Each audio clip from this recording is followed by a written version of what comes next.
1 জানুয়ারি happy new year এবং সেই সাথে আমরা উদযাপন করি আমাদের প্রিয় জলপাইগুড়ি জেলার জন্মদিন। এই বিশেষ দিনকে ঘিরে জলপাইগুড়ি মিলন সংঘ ময়দানে আয়োজন করা হয়েছিল কেক কাটা ও বর্ষবরণ অনুষ্ঠান।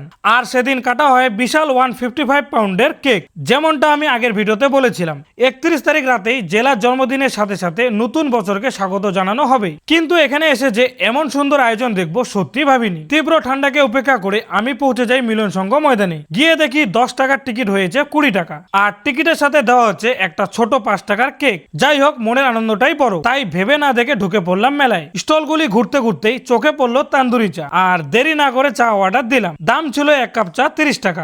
আর এই চাটা বানানোর পুরো প্রক্রিয়াটা ছিল খুবই ইন্টারেস্টিং আর স্বাদও দারুণ। ঠান্ডা রাতে গরম চা, এক কথায় অসাধারণ অনুভূতি। আমরা পৌঁছাই ঠিক রাত 10টার দিকে, তাই হাতে সময় ছিল বেশ। স্টেজে তখন পারফর্ম করছিল লালন তরি ব্র্যান্ড। এত সুন্দর গান চলছিল যে বুঝতেই পারলাম না কখন 2 ঘন্টা কেটে গেল। অবশেষে এলো সেই প্রতীক্ষার মুহূর্ত। ঠিক রাত 10:40 বিশাল 155 পাউন্ডের কেকটি স্টেজে তোলা হলো। কেকটা এতটাই বড় ছিল যে একে তুলতে 6-7 জন একসাথে ধরেছিল। তারপর শুরু হলো কাণ্ডন। ঠিক রাত 12টা বাজতেই কাটলো জলপাইগুড়ি জেলার জন্মদিনের কেক। সাথে নতুন বছরকে স্বাগত জানালো পুরো ময়দান। উচ্ছ্বাসে ভরে উঠলো চারিদিক। তবে একটা জায়গায় একটু খারাপ লেগেছে, শেষে কোনো আতশবাজি হয়নি। যদিও বাইরে হয়েছিল, সেই সময় ক্যামেরাবন্দি করতে পারিনি। যদি কয়েকটা ভিতরে ফায়ার ওয়ার্কস হতো, আনন্দটা আরো পূর্ণ লাগতো। তবুও মানুষ সহ স্মৃতি আর আবেগে ভরা সেই রাতটা সত্যি ভোলার মতো নয়। জলপাইগুড়ি জেলাকে জন্মদিনের অনেক শুভেচ্ছা, আর সবাইকে জানাই হ্যাপি নিউ ইয়ার।